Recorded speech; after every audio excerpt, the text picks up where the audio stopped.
I can't control the market. I can't control what happened, but I can control what I do next. Yeah. So then I'm like, okay, what's the next opportunity for me? And I see real estate.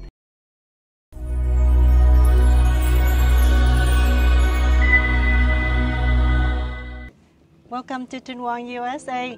Hôm nay mình mời được anh Long Doan từ Minnesota mà đến San Jose để dự một cái event của Vinop.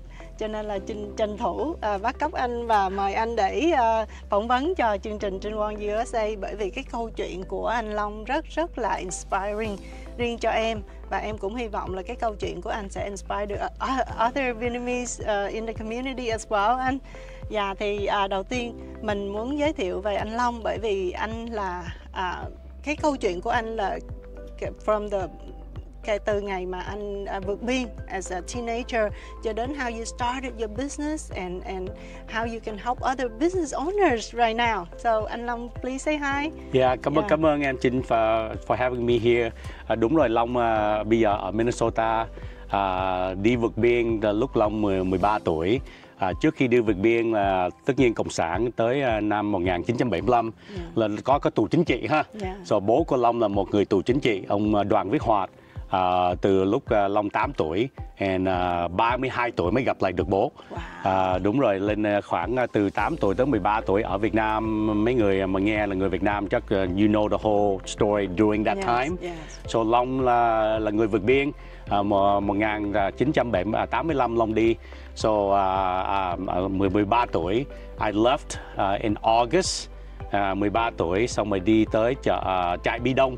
Có người nào mà ở trại Bi Đông cũng biết là Wikipedia nó gọi trại Bi Đông là Hell Island, considered to be the most heavily populated place on earth at the time. Long là một con người với lại 40.000 người ở nữa trong cái size of a football field. And so Long tới đó nên là người orphan, tại vì có 13 tuổi, nó không có bố mẹ, right? So and chú của Long ở Minnesota sponsor Long. That's why I was only there for 1 year. Có nhiều người ở đó 3, 4, 5 năm mới được đi ha. Nên cái condition đó cũng không có tốt nha. So but yeah, that was me. I left Vietnam by myself, 13 years old, and you started in Minnesota until now. Yes, tại vì chú ở đó nên Long tới đó. Xong rồi 2 năm sau nữa em của Long cũng đi vượt biên, cũng hên cái cũng được tới trại Galang ở Indonesia. Xong rồi chú cũng sponsor em Long tới Minnesota, and then we lived with him for about a year or so, and then we moved out lúc Long 18 tuổi, raised my brother từ lớp 8 tới lớp 12, 8th grade to high school. Wow, send yourself to college. Yep, went to the University of Minnesota. Little brother. And while working 3 jobs at the University of Minnesota, going to school and raising my brother. Wow, what an inspiring story. Bởi vì mấy đứa con mình đời cái generation bây giờ mà nó nghe những cái câu chuyện we send ourselves to school, we work 2, 3 jobs, and we also support the family. It's just like foreign to them. And đúng rồi em. But I think that is why the Vietnamese refugee has been said to be the fastest to become successful in America of any other, refugee group. Oh, really? Because we work hard, we do those kind of things like it's normal. It's not something that's out of the ordinary for us. I remember you telling me a story about how that night ở cái trại tị nạn, xong rồi sau khi anh khóc suốt một đêm, xong rồi anh tự nhiên cái it changed you, and because of the responsibility with your family, your mom, your brothers, and your dad, it changed you, and you look forward to do a lot of things not for yourself anymore, but for others. Thì em không biết là khi mà mình làm cho mình á, we do something for yourself, it's not as strong as when you do for others, đúng không anh? Giống như bây giờ mình là cha là mẹ, mình làm cái gì cho con cái của mình á, this like mình không có feel mệt hay là không có nghĩ đến cái công hay gì hết. So do you think that also part of the Vietnamese community, we are more of a family responsibility, so mình carry cái weight đó, mình try harder không anh? I think so. I think it's just human nature, but người Việt Nam has even a stronger from that, Family right? Because we grew up in a more family oriented. We have a whole history of us against them. Yeah. Có nhiều người always come in to try to dominate Vietnam over thousands of years. We have that history. We grew up, and so we always want to take care of our own people. But you're right, Em. I'm fortunate enough to work with a lot of leaders in the business community, either through coaching or networking with them. And it's always interesting to realize that when you think of things that are bigger than you, it's a whole different things. Yeah. For example, let's say something did happen, because I'm just using this because there's some crazy fire going on right now in Southern California. So let's say there's a fire burning and your kid is stuck in there, or something important, or your pet, you will risk your life to go in to rescue them. Yeah. But if it's just you, you might give up. That's right. You don't care, right? But when it's more than you, there's something inside you when you understand that cái đời sống của mình, when there's more than just you. There's you can do more. Yeah, and the same thing when we're talking about coaching, and we're talking about Tony Robbins' teaching about finding the why, or Simon Sinek, like figure out what you do is important, how you do it is important, but why you're doing it, and really dig deep and hiểu cái lý do bigger than yourself là cái gì. The same thing with, like I do videos, like I share with you. It's not about marketing. Yes, marketing is one thing and helping, but it's more about leaving the legacy, sharing the real stories, or even doing non-profit organization like VNOR, like a lot of work, and that's đúng. You and I'm sure you serve other non-profit organizations too. Yeah. And after serving VNOR, I really admire people who serve non-profit organization. We're not like sacrifice our life like military or soldiers and stuff like that, but we do, spend a lot of time and effort and really want the organization grow bigger and healthier. So come back to your story. When you started in Minnesota, send yourself to school, and what did you study in? Yep, so I started out electrical engineer. Người Việt Nam phải không? Good in math, good in science. So you think that's your nature? I know, right? But then quite quickly, one thing, when you start, this is why I love when people travel or they go to places that you've never been before. It opens your mind to options and opportunities. And your heart. That's right. So of course I'm going from high school to college, and you realize all these many different options you have. So you thought that's what you meant to be, electrical engineer, right? Because you're good in math, you're good in science, and I realized, oh, look at this, I'm actually more comfortable being with people, and I really like business. So then I changed my major from electrical engineer to business and communication. Wow. Which is what led me to what I do now. So and then you start with loan, right? Yep. So as my finishing my degree at the University of Minnesota, the spring usually they have these things called a job fair. Anybody who is still in college or just went through recently, they're doing this job fair to hire and recruit people out of college. So I went to a couple interviews and I felt like this people who are interviewing for people doing mortgages was like, hey, that could be me. I have the potential to make more than just a salary. And I'm one of those, like, I will work hard, but I also want the chance to make more if I work harder, Deserve right? It, yeah. Yep. So I went into mortgages and right off the bat, right out of college, and 34 years later, still doing it in the real estate space. Wow, awesome. And when did you move from mortgage to real estate? Yep, my first 15 years I was on the mortgage side, and my last 19 in real estate. So after a couple years of working for banks and mortgage company, I ended up starting a new mortgage company, a broker, with a couple friends, and there's like 5-6 of us to start, and we ended up, when we were done, 160 loan officers, with warehouse line, in-house underwriting, the whole thing. And of course, 2008, 2009, 2010, the whole thing got crazy. Wow. So that's when I shifted to real estate. Wow. Because I believe that every time there's a challenge, it's what we do with it. So full transparency, if you meet anyone who are successful, you get to learn about all the successes that they get recognized for. But if you really truly talk to them, most of us have failed more than we succeed. Of course, right? yes, yes. And that's what we learn from a failure. The more you fail, the more you learn. That's right. So for me, the mortgage industry, you know, we shut down the mortgage company. I personally filed bankruptcy, went through a divorce. There's a lot of bad stuff, right? I mean, have car repossessed. I mean, it was some crazy stuff. But I look at it and go, okay, that's what happened. I can't control the market. I can't control what happened, but I can control what I do next. Yeah. So then I'm like, okay, what's the next opportunity for me? And I see real estate, and I'm like, this foreclosure, it was starting to happen. Like, this thing might last for a while. Why don't I go to the real estate side and list these property?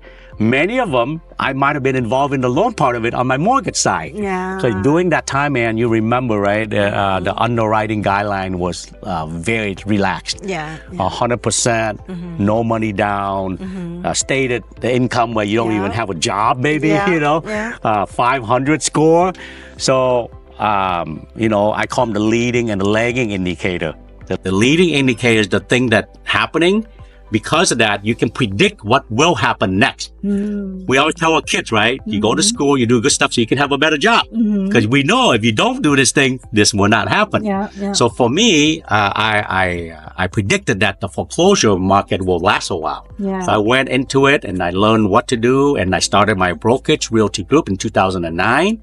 And I closed 1,000 transactions my first 3 years as a real estate broker at Realty Group. Because I did a lot of foreclosure listings in Minnesota. Wow. And when did you find Realty Group, your own broker? Yep, so that's 2009. But it wasn't until 2014 where we started to grow the brokerage itself. Oh, okay. So by 2014, my business partner now, Mike and I became partners, and we only had 8 agents at the time.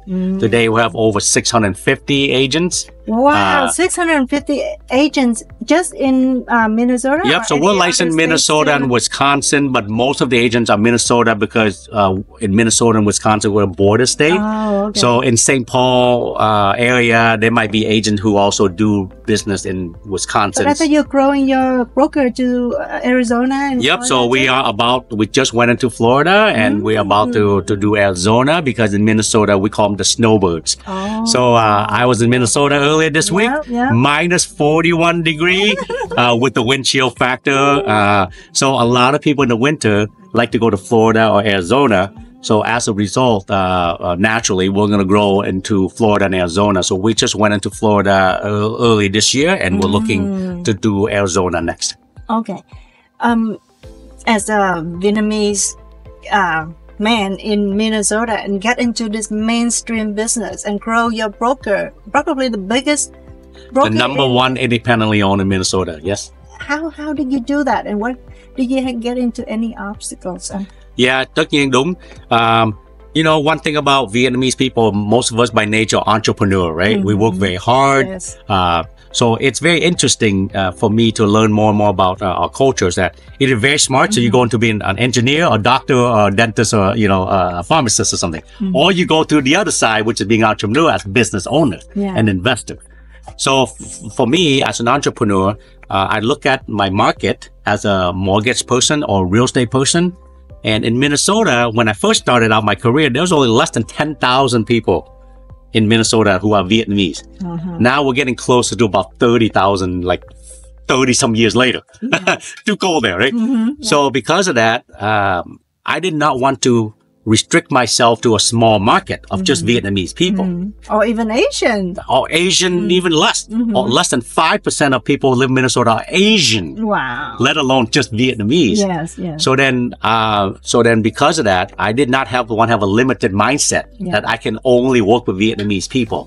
So it forced me to have to also open up my market share to the mainstream. Yeah. So that's why I went right into, and that's why I now love to share that back with our Vietnamese community, the challenges I went through and success I had so that we can work. Yes, we want to help the Vietnamese people, but there are more opportunity than just Vietnamese people. So share with us what's the key factors that lead to your success. Yes. And your mindset or especially like we said, not just because your success, but especially in Minnesota, where very little minority there. So what make you become successful in that market? And so at the end of the day, you kind of said the word a couple of times, mindset. Everything starts up here. When you think you can't, you're right. When you think you can, you're right. Yeah. So, but more importantly, I think something that most people don't realize is that less than 10% of people actually know what we call your why. You know, why are we the way we are and why we do what we do? And for us, first generation Vietnamese here that came straight from Vietnam to here as refugees, a lot of us kind of know our why, but not really. But like you share already with me, you know, I have my why when I made it to refugee camp, and then I realized what's it all happened, but I did not realize until later. So my why, when I figured it out, allowed me to go to the next level because I don't want to have the limited mindset. So the challenges I've had, of course, is number one, I'm a minority there, a Vietnamese guy trying to do real estate.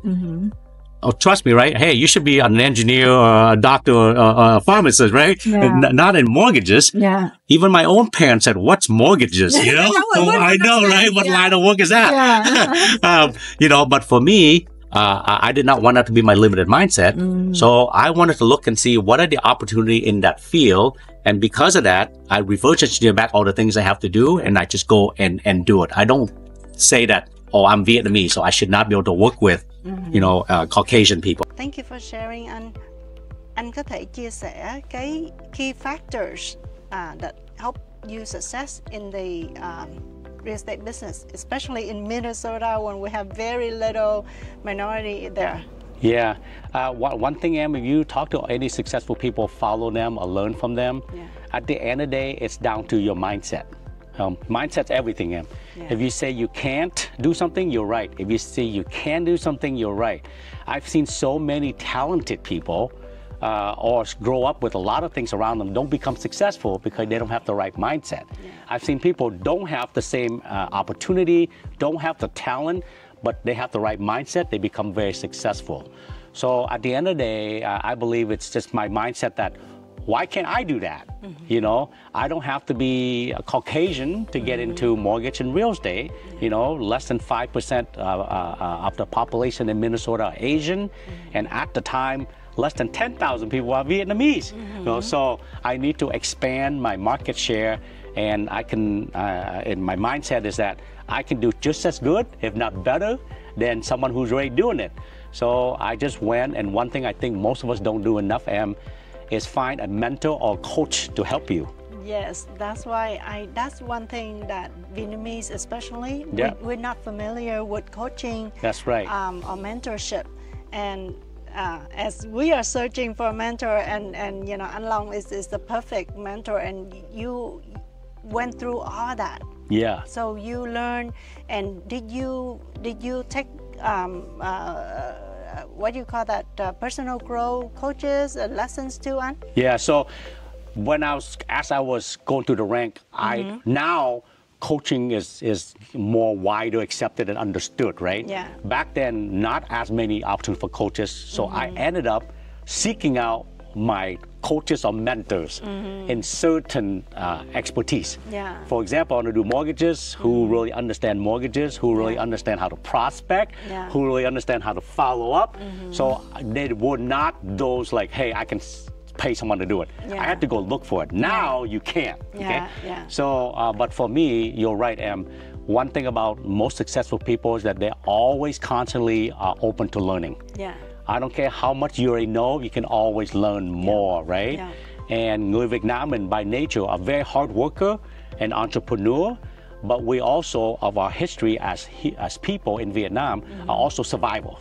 We're always trying to survive something, right? Hardship and all that. Because of that, we hoard things. Not willing to share. That's right, like ideas close to us, things we have. And then collaboration is a really hard concept, you know? So if you not open-minded to learning new things, then if you're not willing to take in, it's also hard for you to give out. Then sharing and collaborating is one thing that you and I work really hard on.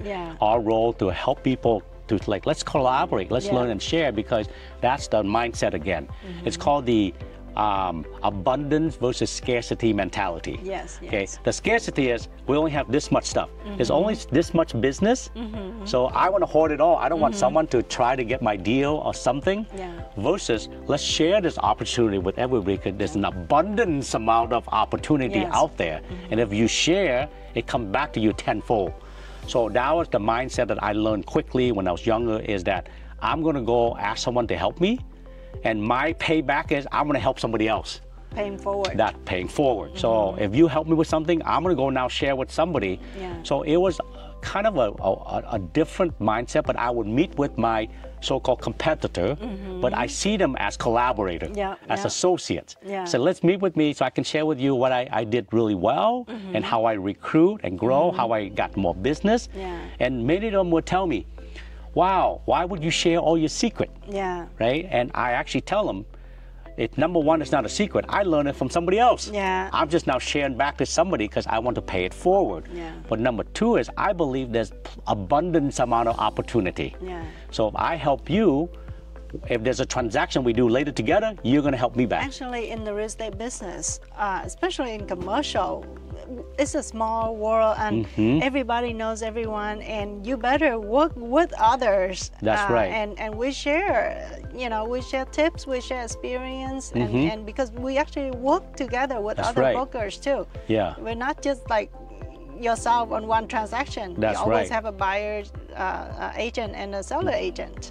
So especially sharing stories and coaching, do you think that change your mindset also on growing your business as Absolutely, because I have multiple businesses. I've started up, failed, grown, I've done well. So through all those experiences, I learned a lot. But to grow a business, it is constantly changing and moving, right? And many things out of your control. The market, your competitor change, something happened. So you have to have the right mindset of how to look at a business as a process system first, and then people next. Because especially in most businesses, but especially real estate, we're in a people business, a relationship business. That's why you said it's good to collaborate with others, because you cannot do everything by yourself. You have to negotiate with the deal. You have to have a buy side, a sell side. So the mindset piece, I attribute that to all successful people have the right mindset, because that's where everything starts. So if you have to start all over again and with this real estate business, what would you do differently? I would, number one, try things that I'm not comfortable with more often and fail more. What would that be? So should I try that lead source? It might be expensive. What is it then? A lead source, like buying real estate on a residential, maybe buy Zillow lead, or get a lead from somebody, or do more mailers, or do more events. You think of all the excuses why you should not do, right? And you might fail. I would have done that faster and fail sooner, so then I can eliminate what doesn't work for me and what works for me. So number one, I would fail faster and more often if I get to go back and do it again. Wow. I already failed plenty, by the way, but I would have failed more often. So that's one thing that I would say. What was the other question besides failing and do something different? Would you go back and do anything different? So and the other thing too is I would invest in myself more. Invest in yourself. Meaning hire a coach. I thought you already learning so much and on the top. Always learn more, but you said back then, right? I would have done that more. I do now. Back then I would, because the best investment is to invest in yourself, right? Benjamin Franklin or someone very smart said that, because there's three ways we learn as human. One is considered the easiest way to learn is by imitation. If someone already know how to do it, why should you spend all the time to reinvent the wheel? And that's where coaching come in. Go learn from them. They already spend time, money, resources to get to where they are. Success leaves clues. That's right. Go ask them what the clues are. Failures leave clues too. That's exactly it. So, but by the way, most of them already fail. They will then help you. That's right. So the second hardest way to learn is by experience. It's the hardest. Pay your own price. You And we school don't of have hard the knocks. time, man. Especially Do not. Or the we're like- resources sometimes. Yeah, and especially with this age, we That's cannot right. fail for another 20 years. That's exactly it. So the hardest way to learn is by experience, right? You have to Yeah. go through it yourself. Yeah. But the third way to learn is considered the most noble is by reflection. Reflection. And that's what something I would do more of when I was younger is reflect more on. Review. That's right. Reflect. That's right. And think through what you did. Yep. Is that what you mean? Yep. So now Okay. I do that. It's part of my routine every night. Before I go to bed, I don't like to read. I'm not a good reader. I'm not like to read, but I know that's how you learn a lot. So for me, every day I have my reflection time, right? Because you have to reflect. That's the most noble way. So before I You go to learn bed, from your Yep. failure and success. Before I go to bed every night, I look at my calendar. I review my calendar because for me, if it's not on my calendar, it did not happen. Including having lunch with my wife, doing something with my kids, Really? all my work, everything on there. And I color code everything, by the way. I know you showed me. Yeah, It's so funny. so then I look at my calendar Yeah. and I go, ooh, I met with Chin today on Ching Wong USA, and she asked that question. God, I think I could have answered that better next time. I actually look at everything and I review it and I go, could I have done something better? Could I learn something? Okay, that's my reflection time. And then I have to be honest with myself. I ask myself every night, did I learn something new today? I love that. Because my I do that goal is myself, not to be yeah. better than somebody else, Yeah. but to be a better version of myself every day. Yeah. So if I did not learn something new today, I read for 15 minutes. That's your punishment? That's my punishment, which become a reward, right? Yes, yes. So I always have 2 to 3 books next to my bed. But recently, I discovered an app called Blinkish. So Blinkish is, you can read a book very quickly because they give you summaries, right? What if you learned so much that day? What would you reward yourself? That's right. So then, if I like to golf. So maybe, I do go golf for the week, right? But Yeah. but so for me, that's something I would have done more is to reflect and learn from all the stuff. And then that's when I reflect for the future. So I look at my calendar for tomorrow. And I already plan my day for tomorrow. So I win my day the night before. Wow. So I will look and go, oh, I got a meeting with Chin today, if that was yesterday. And, I should probably wear something appropriate. I will, because I know you're going to ask for my Yeah, company. I know. So I plan the Perfect. clothes to wear. So right? I can remember. That's right. your So I already company. plan everything. I look at the weather. Is it an in-person meeting? What should I be wearing? Will I be commuting? How long would it take? If it's a Zoom meeting, is it a phone call? I'm prepared for all my upcoming for the day. So I woke up the next morning, I'm already good to go. I got my clothes already picked out to wear. I already know what my days will look like. And then I do it all over again. Every night I reflect. Awesome. Thank you so much, Anh, for sharing your nuggets with the audience and with myself. Every time I meet you or even talk to you on the phone, you advise us on national webinar. I learn so much from you. Thank you. Not just growing the business or the organization, but the personal growth as well. So, what would your best advice for real estate owners or business owners in general, people like me? Yes. So first of all, as business owner, no matter you're in real estate or whatever it is, that until you grow personally, you will not grow professionally. So the biggest advice is to constantly grow yourself and be a better version of yourself, whether that's hiring a coach, hire a consultant, team up with somebody that have the skill set you don't and partner up with, okay? That's the very big one. Okay. The second one is we're always growing both personally and professionally. So you have to be okay with change.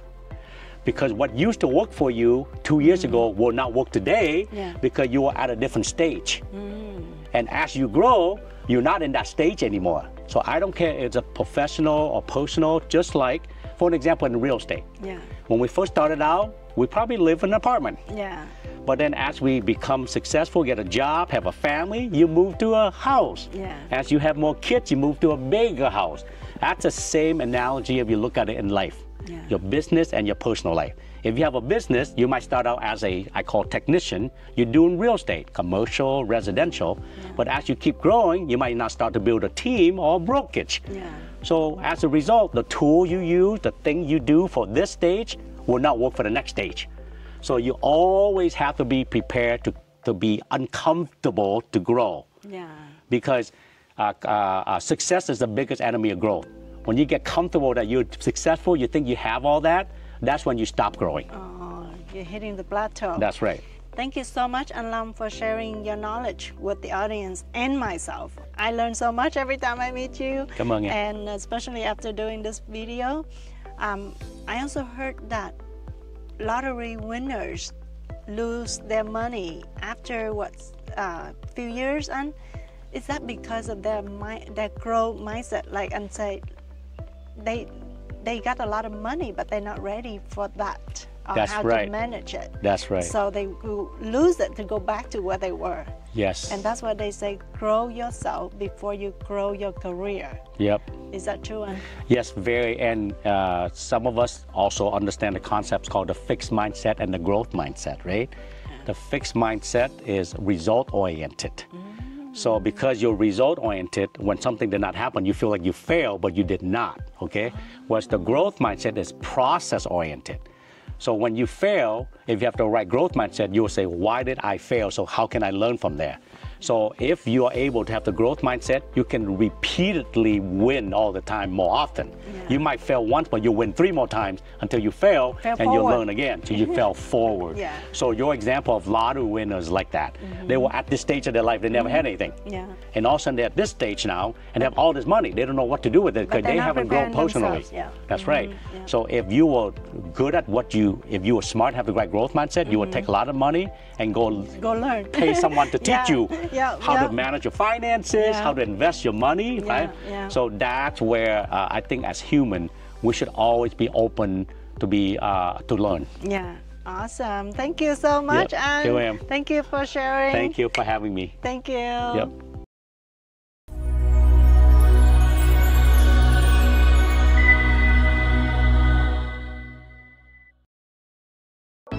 Chào mừng mọi người đến với Trinh Quan USA. Channel này sẽ có 3 mảng nội dung chính. Phần thứ nhất là về bất động sản thương mại hay là bất động sản nói chung ở Mỹ như thế nào. Phần thứ hai là về kinh doanh. Kinh doanh nó đi gắn liền với lại bất động sản khi mà bạn mua bán hay là cho thuê ở Mỹ như thế nào. Phần thứ ba là về những câu chuyện truyền cảm hứng, những inspiring stories. Nên nếu ai nghĩ là câu chuyện của mình có thể truyền cảm hứng được thì please contact Trinh, hoặc là nghĩ là mình có thể giới thiệu những người khác mà Trinh có thể interview thì please let me know. Cảm ơn mọi người. Please subscribe and comment below để nhận được những cái video mới. Thank you.